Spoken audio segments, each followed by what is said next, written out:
গল্প জিন। লেখক খান বাহাদুর। বাসর রাতে আয়শার হাত ধরতেই বরাবরই অবাক হয়েছে। আয়শার হাত স্বাভাবিক মানুষের তুলনায় অধিক ঠান্ডা। তাও কিছু না বলে চুপচাপ ছিলাম। কিন্তু রাতে হঠাৎ যখন আয়শাকে জড়িয়ে ধরলাম আমি রীতিমতো আরো বেশি অবাক হলাম। আয়শার শুধু হাত না বরং পুরো শরীর ঠান্ডা। মনে মনে এসব অদ্ভুত চিন্তা আসতে লাগলো। আয়শা, কি হলো? সেই কবে থেকে দেখছি আপনি কি চিন্তা করছেন? আমি না আসলে চিন্তা করছিলাম যে আপনার। আয়শা, আমার কি? আমি না থাক কিছু না, ঘুমিয়ে পড়ুন। আয়শার সাথে পারিবারিকভাবে বিয়ে হয়েছে। বিয়ের আগে শুধু আমার সাথে আয়শার দুবার দেখা হয়েছিল। আর এই দুবারই আয়শার সাথে আমার শুধু কথা হয়েছে। কখনো তাকে ধরার কথা কল্পনাও করিনি। যাক, শরীরের তাপমাত্রা কমে জাতীয় কিছু চিন্তা করে ঘুমিয়ে পড়লাম। কিন্তু সকালে উঠে আয়শার অদ্ভুত সব আচরণ লক্ষ্য করলাম। আমি প্রায় সব সময় সকালে উঠে যাই, অর্থাৎ 5টা-6টার দিকে। কিন্তু আজ আজব হলেও সত্য 10টার আগেও আমার ঘুম ভাঙেনি। যদিও রাতে অন্য দিনের তুলনায় 2-1 ঘন্টা দেরিতে ঘুমিয়েছিলাম। কিন্তু এত দেরিতে তো আমি ঘুম থেকে উঠি না। ঘুম থেকে উঠতেই আরো বড়সড় একটি ধাক্কা খেলাম। টেবিলে হরেক রকমের খাবার সাজানো। যদি গুনে দেখি তাহলে 30 আইটেমের বেশি হবে। কিন্তু এতগুলো খাবার কে খাবে? ঘরে শুধু আমি আর আয়শা থাকি। আমার মা বাবা থাকে গ্রামে। বিয়ের পরে তারা বলেছে বৌমাকে নিয়ে শহরে যেতে। তারা কিছুদিন পরে আসবে। এতগুলো খাবার দেখে মনে মনে কল্পনার রাজ্যে ডুব দিলাম। একটা মেয়ের পক্ষে এতগুলো খাবার বানানো সম্ভব? আয়শার প্রত্যেকটা কাজ আমাকে রীতিমতো অবাক করছে। আয়শা, কি হলো, এভাবে কি দেখছেন? আমি না মানে এতগুলো খাবার কে খাবে? আয়শা, কেন, আপনি খাবেন আর কোন কথা হবেন না, তাড়াতাড়ি ফ্রেশ হয়ে আসুন। আমি খাবার রেডি করছি। মনে মনে চিন্তা করতে লাগলাম এই মেয়ের কাজ সব অস্বাভাবিক কেন? শুধু সকালেই নয়, দুপুরে, সন্ধ্যা ও রাতে প্রায় হরেক রকম খাবারের ব্যবস্থা করেছে। সারাদিন শুধু কাজ করলো, একটু বিশ্রামও নিতে দেখলাম না। হিসাব করে দেখলাম প্রায় 16 ঘন্টার অধিক কাজ করেছে। বিষয়টা আমাকে আরো বেশি অবাক করলো। কিন্তু আরেকটি বিষয় জানলে আপনারাও অবাক হবেন। মেয়েটি সারাদিন কাজ করেছে অথচ কিছুই খায়নি। আমি অনেক জোর করেছি খাওয়ার জন্য। যতবারই বলেছি কিছু খেয়ে নাও, সে বলেছে তার খিদে নেই। তার নাকি কখনো খিদে লাগে না। এখন শুধু মেয়েটির কথা শুনে অবাক হচ্ছি না, বরং ধীরে ধীরে ভয়ও লাগছে। মনে মনে একটা চিন্তা আসছে, মেয়েটা কি মানুষ নাকি জিন? আর এসব চিন্তা করতে পারছি না। ভয়ের মাত্রাটা অধিক হারে বাড়তে লাগলো। ছাদে গিয়ে জিন নিয়ে কয়েকটি আর্টিকেল পড়তে লাগলাম। জিনদের স্বভাব কেমন হয়? প্রায় প্রত্যেকটা আর্টিকেলই আমাকে অবাক করছে। কারণ কোন না কোন আর্টিকেলের সাথে আয়শার মিল রয়েছে। একটা আর্টিকেলে বলা হয়েছে জিনরা দেখতে স্বাভাবিক মানুষের তুলনায় অনেক সুন্দর হয়। এই পয়েন্টটা আয়শার সাথে মিলে গেল। মেয়েটি দেখতে অসম্ভব সুন্দর। আর্টিকেলে বলা হয়েছে জিনরা কোন বিশ্রাম ছাড়াই সারাদিন কাজ করতে পারে, কিন্তু অবাক হলেও সত্য এই পয়েন্টটিও আয়শার সাথে মিলে গেছে। আবার আরেকটি আর্টিকেলে বলা হয়েছে জিনদের কখনো ক্ষুধা লাগে না। এভাবে অনেকগুলা আর্টিকেল পড়েছিলাম। কিন্তু একটা আর্টিকেল সত্যিই আমার আকর্ষণ কেড়ে নিল। জিনদেরকে যখন যেটা বলা হয় তারা সেটা করার জন্য প্রস্তুত থাকে। এই আর্টিকেলটি পড়ে আমার মাথায় কিছু বুদ্ধি আসলো। চিন্তা করলাম আয়শার উপর অ্যাপ্লাই করা যাক। আমি নিচে গিয়ে দেখলাম আয়শা কাজ করছে। আমি, আয়শা একটু এদিকে আসুন। আয়শা, বলুন। আমি সোফায় গিয়ে একটু বসুন। মনে মনে চিন্তা করছিলাম প্রশ্ন করবে কি জন্য বসবো। কিন্তু আমাকে অবাক করে দিয়ে সোফায় বসে থাকলো। আমার কৌতূহল আরো বেড়ে গেল। আমি, আমার সাথে রুমে আসুন। আমি আয়শাকে নিয়ে রুমে ঢুকলাম। আয়শা আমাকে একটি গান শোনান। আয়শা গান গাওয়া শুরু করলো। খুব মধুর কণ্ঠ। আয়শা, একটু জানালাটা লাগিয়ে দিন। আয়শা জানালা লাগিয়ে সেখানেই দাঁড়িয়ে থাকলো। আচ্ছা, একটু খুলে দিন। আয়শার ধৈর্য পরীক্ষা করা শুরু করলাম। কারণ একটি আর্টিকেলে বলা হয়েছে জিনদের অনেক ধৈর্য রয়েছে।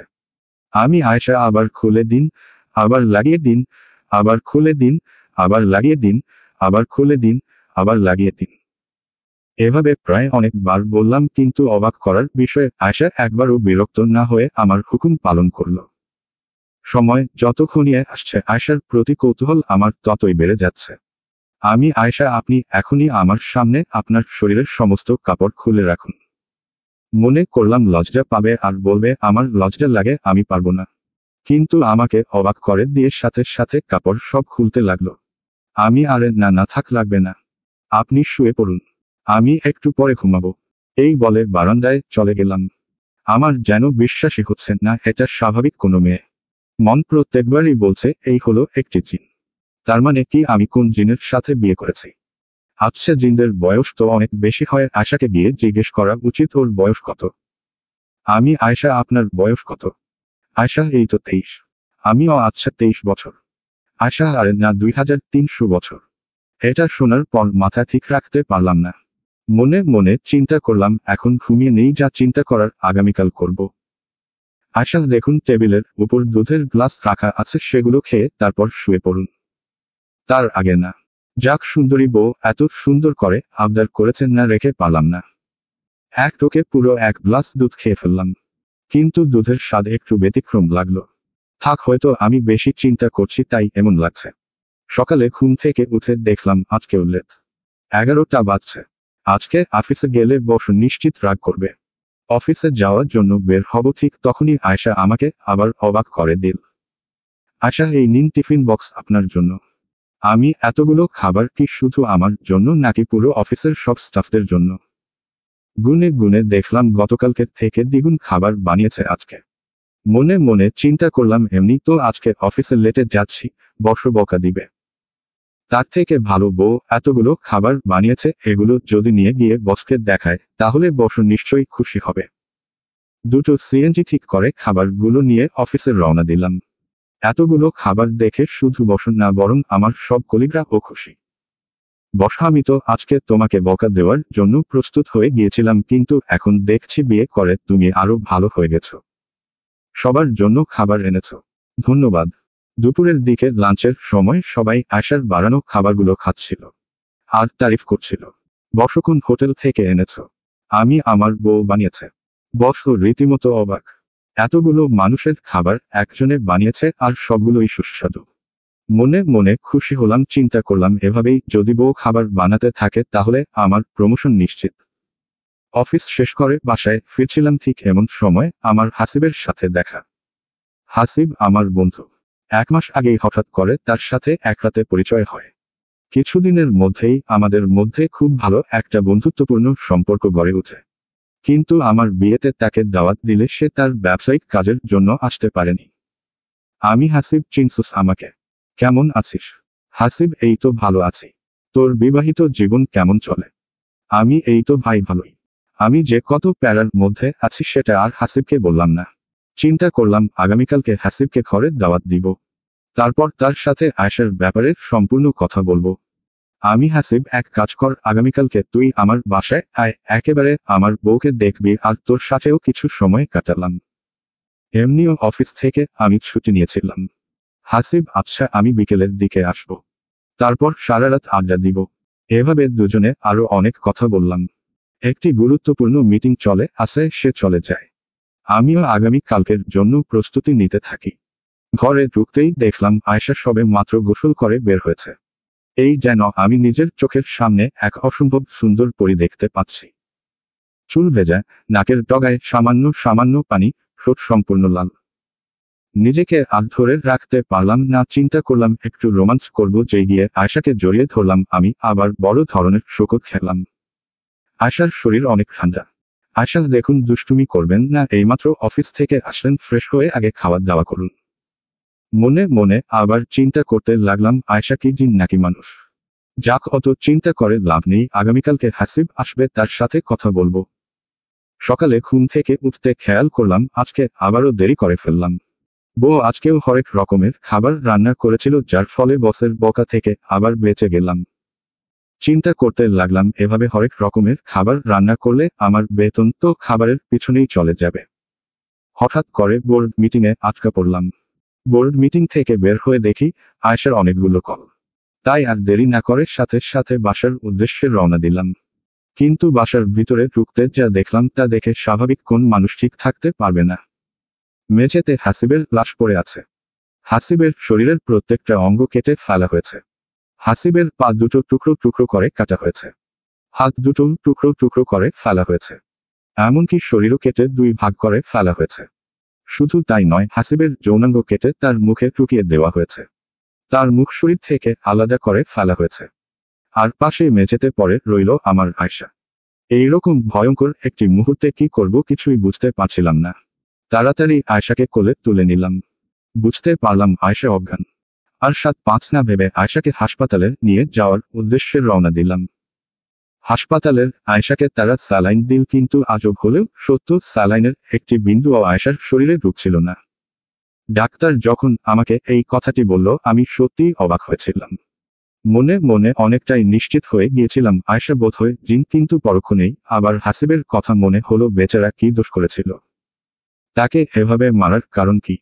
আর কেই বা তাকে এভাবে মারল, তাও আবার আমার বাসায়? মনে মনে চিন্তা করছি কোন প্রতিবেশী যদি জানতে পারে তাহলে আমার পুরো জীবন শেষ। আয়শার মা বাবা দুজনেই চলে আসলেন। তারা এভাবে আয়শাকে দেখে কান্না করতে লাগলেন। তাদেরকে কি বলে সান্ত্বনা দিব আমি নিজেও বুঝতে পারছিলাম না, কারণ আমি নিজেও চিন্তিত। আয়শার মা বাবা এগুলো কেমনে হয়েছে? আমি অফিস থেকে এসেই দেখলাম আয়শা এভাবে পড়ে আছে। একটু পরে ডাক্তার বের হলেন। ভয় পাওয়ার কিছুই নেই। খেয়াল করলাম আয়শার কেবিন থেকে তার বান্ধবী রিয়া বের হলো। সেই বিয়ের সময় তাকে একবার দেখেছিলাম, এ পর্যন্ত আর কোনোদিনও দেখিনি। কিন্তু মেয়েটি দেখতেও খুবই রহস্যময়ী। তেমন কোন কথা বলে না, সব সময় চুপচাপ থাকে, আমার দিকে এমন ভাবে তাকায় যেন এখনই আমাকে খেয়ে ফেলবে। মেয়েটিকে দেখলে আমার ভয় লাগে, কিন্তু এখন চিন্তা করার বিষয় হচ্ছে এই মেয়েটি কবে কেবিনে গেল। আমি তো আয়েশা কেবিনের পাশেই দাঁড়িয়েছিলাম। আমি তো খেয়াল করলাম না এই মেয়েটিকে কেবিনে ঢুকতে। মনে মনে চিন্তা করতে লাগলাম, পুরো পরিবার এত অদ্ভুত কেন? পুরো পরিবারকে অদ্ভুত বলার কারণ রয়েছে। আয়েশা এত কিছু হয়ে গেল, অথচ আয়েশার আব্বু একটুও কান্না করলেন না, বরং একরকম ভাবে আমার দিকে তাকিয়ে থাকলেন, যেন আমি এসব কাজ করেছি। মনে মনে আল্লাহকে ডাকতে শুরু করলাম। মোটামুটি ধারণা করে ফেললাম যে এই পুরো পরিবারটি জিনের পরিবার। আয়েশা কিছুক্ষণের মধ্যেই সুস্থ হয়ে উঠলেন। হঠাৎ করে যখন আয়েশার বাবা বললেন আমার বাসায় যাবেন, ঠিক তখনই আমার বুকের বা পাশে চিনচিনে ব্যথা অনুভব করতে লাগলাম। আয়েশার বাবাকে কিভাবে বলবো যে আমার ঘরের মধ্যে একটি মানুষের লাশ টুকরো টুকরো করে পড়ে রয়েছে? আয়েশার বাবা, কি হলো, চলো, আমি আয়েশা আরেকটু সুস্থ হয়ে যাক তারপর যাব। আয়েশার বাবা ধমকের সুরে, তোমার থেকে এত মাথা ঘামাতে হবে না। আমার মেয়ে সুস্থ হবে নাকি অসুস্থ হবে সেটা আমি দেখব। তোমাকে বলছি চলো, আর এখনই যেতে হবে। আমি আসলে বাসায় তো একটি। আমি আমার পুরো কথা শেষ করার আগেই আয়েশার বাবা সজোরে আমাকে থাপ্পড় মেরে দিলেন। অ্যাটলিস্ট এটা আশা করিনি ওনার থেকে। কোনো কিছু যাচাই বাছাই করা ছাড়া একজন মানুষকে থাপ্পড় মেরে দিলেন। দেখলাম আয়েশা ও চুপ করে আছে, কিছুই বলছে না। অপমানে চোখ বেয়ে জল পড়তে লাগলো। চিন্তা করলাম যা হবে হোক, তাদেরকে বাসায় নিয়ে যায়, তারপর পুরো ঘটনা খুলে বলল। কিন্তু বাসায় ঢুকতে আবার আমি শোকর, কিছুক্ষণ আগে যে হাসিবের লাশ দেখলাম সেটা কোথায় গেল? পুরো রুম ছড়িয়ে ছিটিয়ে ছিল রক্ত, কিন্তু এখন কোথাও রক্তের একটি ছটে ফোঁটাও নেই। কোথায় গেল সবগুলো? আরও অবাক করার বিষয় হচ্ছে যে ঘরের মধ্যে আয়েশার বান্ধবী রিয়া ও আরেকটি ছেলে রয়েছে। ছেলেটিকে দেখতে একরকম কবিরাজের মতো লাগছে। কবিরাজ না বললেও মোটামুটি ভণ্ড হুজুরদের মতো লাগছে। পুরো শরীরে কম করে হলেও 10-20 রকম তসবিহ পড়ে আছে। কবিরাজ ইশারা করলেন আমাদের সবাইকে ঘরের ভিতরে ঢুকে বললেন, রিয়া, ইনি হলেন কবিরাজ মিজান। মিজান কালো জাদু মানে কিছু বুঝেন আপনারা? আমি হ্যাঁ, একটা সিনেমায় দেখেছিলাম। কথা শেষ করতে না করতেই আয়েশার বাবা সজোরে আরেকটা থাপ্পড় বসিয়ে দিলেন। এবার অপমান বোধ হলো না, বরং একটু অবাক হলাম। যাক, অত অবাক হওয়ার কিছু নেই, আমার সিনিয়র মানুষ, আমাকে মারতেই পারে। মিজান, এই ঘরের কোন এক ব্যক্তির ওপর কালো জাদু করা হয়েছে। মিজান তার ব্যাগ থেকে একটি হাড় বের করল। হাড়টির দুপাশে লাল লাল কি কতগুলো লাগানো। মিজানু হাড়টি কিছুক্ষণ পর নিজে নিজে ঘুরবে, আর ঘুরে যার কাছে থামবে সেই ব্যক্তির উপরে কালো জাদু করা হয়েছে। হাড় নিজে নিজে ঘুরতে লাগলো এবং হঠাৎ করে হাড়টি ঘুরতে ঘুরতে আয়েশার সামনে এসে থামল। তার মানে আয়েশার উপরে কালো জাদু করা হয়েছে। মিজান তার ব্যাগ থেকে একটি বোতল বের করল। বোতলের মধ্যে লাল কালারের কিছু পানি আছে। সাথে সাথে পানিগুলো নিয়ে আয়েশার মুখের উপর মারল। কিছুক্ষণের জন্য সবগুলোই আমার সিনেমা মনে হচ্ছিল, কিন্তু পরক্ষণেই আমি ভয়ে পেয়ে গেলাম। আয়েশা পাগলের মতো করছিল। মনে হচ্ছিল আয়েশার শরীর থেকে কিছু একটা বের হয়ে যাবে। কেউ তার শরীর থেকে তার আত্মা বের করে নিচ্ছে। পাগলের মতো ছটফট করছিল, আর মিজান অনবরত তার মুখের উপর পানি মারতে লাগলো। হঠাৎ করে আয়েশা আবার স্বাভাবিকভাবে সোফায় বসে পড়ল। মিজান, কি হয়েছিল বল? আয়েশাকে উদ্দেশ্য করে। আয়েশা চারদিকে দেখল। যেই আমার দিকে নজর পড়ল সাথে সাথে সে আমাকে জড়িয়ে ধরে পাগলের মতো কান্না করতে লাগলো। আমি, কি হয়েছে, এভাবে কান্না করছেন কেন? আয়েশা, আপনি খারাপ। আপনাকে আমি কতগুলো কল দিয়েছি কিন্তু আপনি একবারও আমার কল ধরেননি। আপনার ওই বদমাইশ বন্ধুটি এসে আমার সাথে খারাপ ব্যবহার করছিল। আমি যখন তাকে বাধা দেই না তখন সে আমাকে থাপ্পড় মারল, তারপর আমার কিছুই মনে নেই। তার মানে হাসিব আয়েশার সাথে খারাপ কিছু করতে চেয়েছিল। কিন্তু কেন? হাসিবও তো এমন ছেলে না। হাসিব অত্যন্ত নম্র ও ভদ্র ছেলে। গত 1 মাস আগে যখন হাসিবের সাথে আমার দেখা হয় তখন হাসিব প্রথম প্রথম আমার সাথে কথা বলতে ভয় পেলেও কিছুদিনের মধ্যে আমরা ভালো বন্ধু হয়ে যাই। কখনো কোন মেয়ে নিয়ে কথা বলতে দেখিনি। কিন্তু এখন প্রশ্ন হচ্ছে হাসিব কেন এমন করবে? মিজান বাহাদুর, এই মেয়েকে তুমি শুইয়ে দিয়ে আসো। আয়েশার শরীরের তাপমাত্রা এখন অনেকখানি গরম, প্রায় স্বাভাবিক মানুষের মতো। মনে হচ্ছে আয়েশার শরীর থেকে জিনটি চলে গেছে। মনে মনে একটু খুশি হলাম। মিজান, তুমি কিছু বুঝেছ? আমি কিছুই তো বুঝতে পারছি না কি হচ্ছে। মিজান, তোমার বন্ধু হাসিব যখন আয়েশার সাথে খারাপ ব্যবহার করলো তখন আয়েশার সাথে থাকা জিন তার শরীরের ভিতরে ঢুকে হাসিবকে মেরে টুকরো টুকরো করে ফেলল। আর এই জিন কালো জাদুর মাধ্যমে আয়েশার কাছে এসেছে। আমি, এই কালো জাদু কে করেছে? মিজান, হাসিব। সত্যি অবাক হওয়ার মতো বিষয়। হাসিব আয়েশার উপর কালো জাদু কেন করল? তার মানে কি হাসিব আগে থেকে আয়েশাকে চিনত? আমি, এই জিন থেকে বাঁচার কি কোন উপায় নেই? মিজান, অবশ্যই আছে। মিজান ব্যাগ থেকে একটু পুতুল বের করেছে আর সেটা একটু পরপর দেখছে আর কিছু না বলে পুরো ঘরে হাঁটছে। মিজান হাঁটছে আর আমি হাসিবের লাশের ব্যাপারে চিন্তা করছি। কোথায় গেল এই লাশ? আর কেই বা মারল হাসিবকে? মিজান, তুমি নিশ্চয়ই হাসিবের লাশের ব্যাপারে চিন্তা করছে, তাই না? আমি কিছু না বলে শুধু মিজানের দিকে তাকিয়ে থাকলাম। হয়তো মিজানও বুঝতে পেরেছে। মিজান, কিছু চিন্তা করো না, হাসিবের লাশ আমি ঠিক জায়গায় রেখে এসেছি। যেখান থেকে এই জিন এসেছে সেখানেই রেখে এসেছি। কেউ তোমাদেরকে সন্দেহ করবে না। যদি চাও এই জিন তোমাদেরকে চিরদিনের জন্য ছেড়ে চলে যায় তাহলে তোমাদের দুদিনের একটি কাজ করতে হবে। আমি আয়েশার জন্য আমি সবকিছু করতে রাজি। আপনি শুধু বলুন কি করতে হবে। মিজান, 2 দিন তোমাদের থেকে সব মানুষের সাথে সম্পূর্ণ যোগাযোগ বন্ধ রাখতে হবে। তোমাকে একটু বুঝিয়ে বললেই তুমি বুঝে যাবে। 48 ঘন্টার একটি মন্ত্রের কাজ করব। এই 48 ঘন্টায় তোমাদের ঘরে কেউই আসতে পারবে না। বাইরের কোন কিছুই ঘরে প্রবেশ করানো যাবে না। জিনটি যে কোনো মুহূর্তে তোমার উপর আক্রমণ করতে পারে। তাই তোমার থেকে সব সময় সচেতন থাকতে হবে। আমি আজব আমার উপর আক্রমণ করবে কেন? আমি কি করলাম? মিজান, এখন আমি আর কিছুই বলতে পারবো না। তুমি কি করেছ সবকিছু আমি 48 ঘন্টার পরে বলবো। যদি পারো তাহলে আয়েশা থেকে একটু দূরত্ব বজায় রাখবে। এই কথা বলে মিজান, রিয়া, আয়েশার মা ও বাবা সবাই ঘর থেকে চলে গেলেন। মনে মনে চিন্তা করতে লাগলাম, এই যেন কোন হরর মুভি দেখছি। কোনোদিনও এসব নিয়ে চিন্তা না করলেও এখন একটু একটু চিন্তা করছি। আমার শরীর ভারী ভারী লাগছে। সোফায় বসে চিন্তা করতে লাগলাম কি হচ্ছে আমার সাথে। 2-3 দিনে আমার জীবন সম্পূর্ণরূপে পাল্টে গেল। কিছুদিন আগে যদি এই বিয়েটি না করতাম তাহলে হয়তো এখনো আমি খুব সুখে জীবন করতে পারতাম। কি করব কিছুই বুঝতে পারছিলাম না। 48 ঘন্টার জন্য সবার সাথে সমস্ত কন্ট্যাক্ট অফ রাখতে বলেছে। আমার যতটুকু ধারণা কালো জাদু করা হয় কাউকে পাওয়ার জন্য বা কারো ক্ষতি করার জন্য। তাহলে কি হাসিব আয়েশাকে পাওয়ার জন্য এসব করেছে? কিন্তু হাসিব আয়েশাকে চিনে কিভাবে? তাদের কি কোন সম্পর্ক রয়েছে? তাই নিজে নিজে চিন্তা করতে লাগলাম কি হচ্ছে। কেন হাসিবকে মারা হয়েছে? কে এই জিন? আয়েশার শরীরে কেন ঢুকেছে? আমাকে কেন মারবে? হাসিব কেন আয়েশাকে কালো জাদু করেছে? এতগুলো প্রশ্ন আমার মাথায় ঘুরছিল। কখন যে ঘুমিয়ে পড়লাম আমি নিজেই জানি না। হঠাৎ করে দেখলাম আয়েশা একটি ধারালো ছুরি নিয়ে আমার বুকের উপর সজোরে আক্রমণ করল। আর সাথে সাথে আমি সেখানেই মারা গেলাম।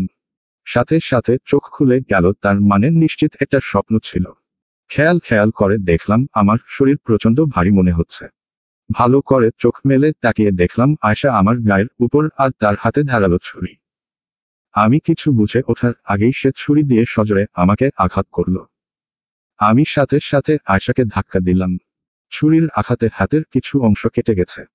যেহেতু সোফায় শুয়েছিলাম আমি ধাক্কা দিতেই আয়েশা মেঝেতে পড়ে গেল আর মেঝেতে পড়ার সাথে সাথেই অজ্ঞান। আমার মনে হয় আয়েশার ভিতরে জিনটি আবার ঢুকেছে। না, এখন আর অত কিছু ভাবলে চলবে না, মেয়েটিকে তাড়াতাড়ি হাসপাতালে নিতে হবে। সোফা থেকে পড়ার কারণে মেয়েটিও নিশ্চয়ই ব্যথা পেয়েছে। আয়েশাকে কোলে তুলে নিলাম, যেই হাসপাতালের যাওয়ার উদ্দেশ্যে দরজা খুললাম দেখলাম রিয়া দাঁড়িয়ে আছে আর তার সাথে একটি অ্যাম্বুলেন্স। কিছুই বুঝতে পারছি না কি হচ্ছে। রিয়া তো চলে গিয়েছিল, তাহলে রিয়া এখানে কি করছে? রিয়া এত অবাক হতে হবে না দুলাভাই। আপনি তাড়াতাড়ি আয়েশাকে অ্যাম্বুলেন্সে ঢুকান। আমি তো অ্যাম্বুলেন্স আপনার জন্য এনেছিলাম। আমি আমার জন্য কেন? আয়েশার আব্বু দেখো বাবা, অত কথা বলতে নাই, তুমি তাড়াতাড়ি আয়েশাকে অ্যাম্বুলেন্সে ঢুকাও। আমি কিছুই চিন্তা করতে পারছি না কি হচ্ছে। কিছুক্ষণ আগে আয়েশার যে পরিবার দেখেছিলাম এখন সে পরিবারের সাথে কোন মিল নেই। যে রিয়া আমার সাথে কখনো কথা বলেনি সেই রিয়া এখন আমাকে দুলাভাই ডাকছে। আয়েশার আব্বু সে তো কথা কম থাপ্পড় বেশি মেরেছিলেন আর এখন আমাকে বাবা ডাকছেন। আয়েশার কেবিন থেকে একজন ডাক্তার বের হলেন, কিন্তু ডাক্তারকে দেখে অনেক বড় ধরনের ছ্যাঁকা খেলাম। এই ডাক্তার তো দেখতে হুবহু মিজানের মতো, শুধু লম্বা লম্বা চুল আর লম্বা দাড়ি নেই, বাকি পুরোটাই মিজানের মতো। আমাকে দেখে দৌড়ে এসে আমাকে জড়িয়ে ধরল। মিজান, যদি তুমি আয়েশাকে ধাক্কা না দিতে তাহলে জানি না কি হতো। আমি মিজানের কোন কথার উত্তর দিতে পারছি না, শুধুই অবাক হচ্ছি। এই সব আমার সাথে কি হচ্ছে? রিয়া, মিজান, তুমি আর দুলাভাই আমার সাথে আসো তো পাশের কেবিনে। একটু পরে তিনজন মিলে পাশের কেবিনে বসলাম। কেবিনে তেমন কেউই নেই, শুধু আমরা তিনজন আছি। রিয়া, দুলাভাই, আপনি নিশ্চয়ই চিন্তা করছেন কি হচ্ছে এগুলো, তাই না? আমি এখনো কিছুই বলছি না, কারণ কিছু বলার মতো ভাষা আমার কাছে নেই। কি জিজ্ঞাসা করব সেটাই বুঝতে পারছি না। রিয়াদ দুলাভাই, আমি আপনাকে একদম শুরু থেকে বলি তাহলে আপনি বুঝবেন। আপনার ওয়াইফ আয়েশার একটি যমজ বোন ছিল যার নাম সামিরা। কথাটা 26শে মার্চ 2019 সালের। আজ থেকে প্রায় 1-1.5 বছর আগের কথা। সেদিন সামিরা ও আয়েশা মিলে একটি ট্যুরে যাওয়ার কথা ছিল। যেহেতু দুজনই সমবয়সী ছিল তাই দুজনে যেখানেই যেত একসাথে যেত, কিন্তু সেদিন হয়েছিল ব্যতিক্রম, আর এই ব্যতিক্রম এর ফলেই এক বাবা তার মেয়েকে হারিয়েছে, এক মা তার মেয়েকে হারিয়েছে, আর এক বোন তার ভালোবাসার বোনকে হারিয়েছে, আর আমি আমার প্রিয় বান্ধবীকে হারিয়েছি। রিয়া যা বলছে প্রায় সবকিছুই আমার মাথার উপর দিয়ে যাচ্ছে। আমাকে চুপ থাকতে দেখে রিয়া আবার বলা শুরু করলো। রিয়া, সেদিন সামিরা ট্যুরে গিয়েছিল ঠিকই, কিন্তু আর ফিরেনি। আমরা সামিরাকে প্রায় সব জায়গায় খুঁজেছি কিন্তু কোথাও পাইনি। ঠিক 14 এপ্রিল সামিরার একটি কল আসে আর তার কলের মাধ্যমে আমরা জানতে পারি টানা 20 দিন তাকে একটি জায়গায় আটকে রেখে ধর্ষণ করা হয়। আর সে ধর্ষণকারীদের ব্যাপারে তেমন কিছুই বলতে পারেনি, শুধু নামটি বলতে পেরেছিল। একজনের নাম হাসিব, আরেকজনের নাম বাহাদুর। বাহাদুর নামটি শোনার সাথে সাথে আমি এক লাফ দিয়ে কেবিনে থাকা বিছানার উপর দাঁড়িয়ে গেলাম। এই যেন কোন বাংলা সিনেমার শুটিং হচ্ছে আর জোর করেই আমাকে ভিলেন বানানো হচ্ছে। আপনার মাথা ঠিক আছে? আপনি কি বলতেছেন? আমি আমার বউ ছাড়া সব পৃথিবীর সব মেয়েকে বোনের নজরে দেখি। রিয়া, আরে দুলাভাই, পুরো কথাটি তো শুনুন। সেদিন সামিরা বলতে পারছিল না তাকে কোথায় আটকে রাখা হয়েছে। আমরা তার নাম্বার ট্র্যাক করে তার লোকেশনটা খুঁজে বের করেছি, কিন্তু সেখানে গিয়ে দেখতে পেলাম সামিরার নিথর দেহ পড়ে আছে। তার মানে ওই দুইজন ধর্ষণকারী সামিরাকে মেরে ফেলেছে। সামিরাকে যে দুজন ধর্ষণ করেছে ওদের দুজনের কাউকেই আমরা চিনতাম না, শুধু নামটি জানতাম হাসিব ও বাহাদুর। তারপর আমরা সেখানে স্থানীয় মানুষদের থেকে খোঁজ নেওয়া শুরু করলাম। সবার মতে হাসিব নামে একজন ছেলে এখানে প্রায় আসতো, কিন্তু বাহাদুরকে কেউ চিনত না। স্থানীয় ব্যক্তিদের মাধ্যমে আমরা হাসিবের একটি ছবি পেয়েছিলাম, কিন্তু বাহাদুরের কোন ছবি পাইনি। আমরা জানতাম যে এই দেশের যদি আমরা সামিরার ধর্ষণের বিচার চাই তাহলে সেটা কোনোদিনও পাবো না। তাই সামিরা পুরো পরিবার চিন্তা করলো ওই দুই ধর্ষণকারীকে তারা সবাই মিলে শাস্তি দিবে। কিন্তু শাস্তি দেওয়ার জন্য তো আগে ওই দুজনকে পেতে হবে, তাই না? আমরা অনেক খোঁজাখুঁজি করলাম, কিন্তু তাদের দুজনের কাউকেই পেলাম না। আপনি যে কোম্পানিতে কাজ করেন সেই কোম্পানিটি আমার আঙ্কেলের। 1 মাস আগে আঙ্কেল জানালো যে ওনার কোম্পানিতে বাহাদুর নামে একজন ছেলে কাজ করে যার একটা বন্ধু আছে হাসিব নামের। তখন আমরা মোটামুটি ধারণা করলাম হয়তো আপনিও সামিরার ধর্ষণকারী। আর যখন আপনার বন্ধু হাসিবের সাথে আমরা যে ছবিটি পেয়েছি তার সাথে মিলে যায় তখন আমরা বুঝতে পারলাম যে আপনারা দুজন ধর্ষণকারী। কিন্তু বলে না, পৃথিবীতে একজনের মতো দেখতে 7 জন আছে, কিন্তু কে জানতো এক দেশে এক জেলায় একজনের মতো দেখতে দুজন আছে, আর তাদের দুজনের নামও একই। আচ্ছা, হাসিবের সাথে আপনার পরিচয় হয় কেমনে? আমি এক রাতে অফিস শেষ করে আসছিলাম, তখন হঠাৎ হাসিবের সাথে আমার দেখা।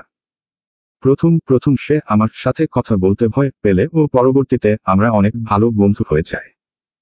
হাসিব প্রায় বলতো আমি নাকি দেখতে তার এক কাছের বন্ধুর মতো, কিন্তু আমি এসব বিশ্বাস করতাম না। সত্যিই আমি জানতাম না হাসিব এত খারাপ একজন মানুষ। আপনারা চাইলে তো আমাকে আর হাসিবকে সরাসরি মেরে ফেলতে পারতেন, এসব বিয়ের নাটক করার দরকার কি ছিল?